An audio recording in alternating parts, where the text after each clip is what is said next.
Hi, it's Miss Shawn here, and I wanted to show you how you can get a head start in preparing for the debate on whether or not we should serve synthetic meat in schools. As you know, you've all been assigned a claim, and this cycle, when you have a live science class, you're going to be working with the people in your pod who have the same claim to craft an argument that is comprehensive, meaning it covers all of the big ideas that came from your team's research. And then we're going to engage the actual debate on the second day we have live science together. So if you want to get a head start, I wanted to walk you through how to do that. So you will see that there are two documents on Google Classroom that look like this. One is for the claim synthetic meat should not be served in schools, and the other one is synthetic meat should be served in schools. You only want to work on the one that matches your claim. As you can see, I have assigned specific students specific arguments. And so this is where you can actually get a head start. So for example, I'm going to pretend to be Kevin. Kevin was assigned argument one.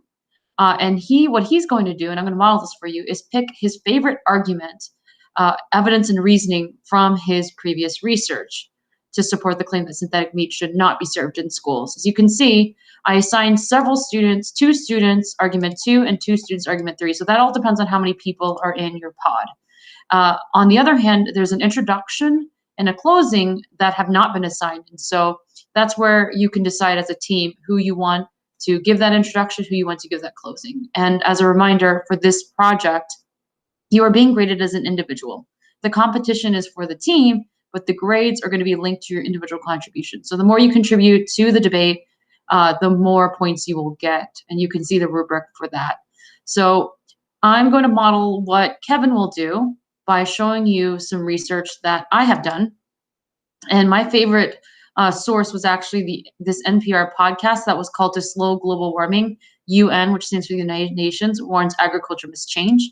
And the evidence I want to use is right here. The evidence shows that chicken and turkey take far less feed in land to grow.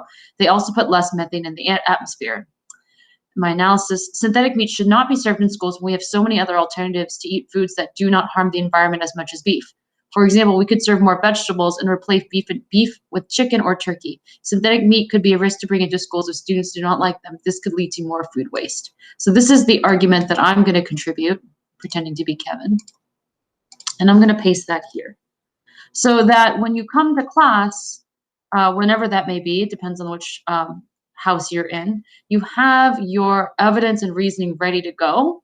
And Yahira and Marielle are going to work together to decide what evidence and reasoning they want to put. Maybe they want to put both of theirs and then decide which one they like more. Same with Aki and Alex. And so then as a team, you're going to see, wait a minute, we're missing something really important. Let's change one of someone's evidence and reasoning.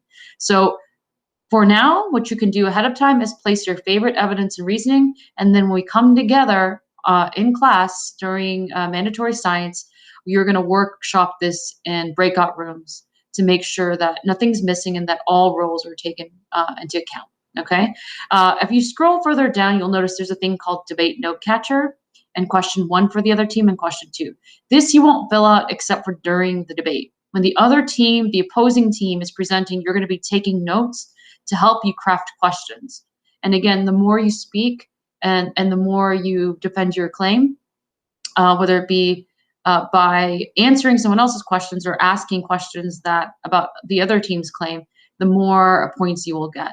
So the winning team will get a free 100 on this week's quiz, but the grade for the debate itself, which is weighted more heavily because it is the finale of our project, is individual.